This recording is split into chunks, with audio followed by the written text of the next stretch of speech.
Any compression spring, whether it be wire wound or machined, with one single start or one continuous coil, under compressive load due to the geometry of the helix, will tend to want to lean or bend laterally.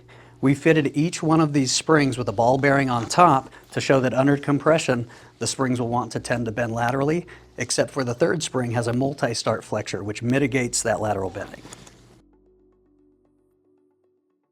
Any compression spring with a spiral or helical shaped flexing element under compression will have one end of the spring want to rotate relative to the other, which is an undesired effect.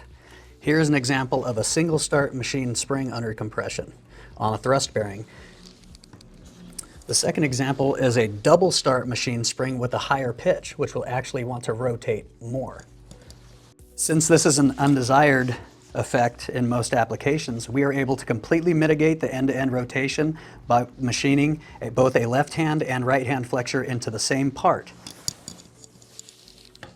keeping both ends clocked perfectly.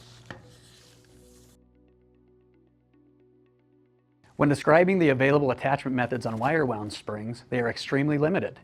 The end termination of the coil can be ground flat, bent into a tab or a tang, a hook or a hoop.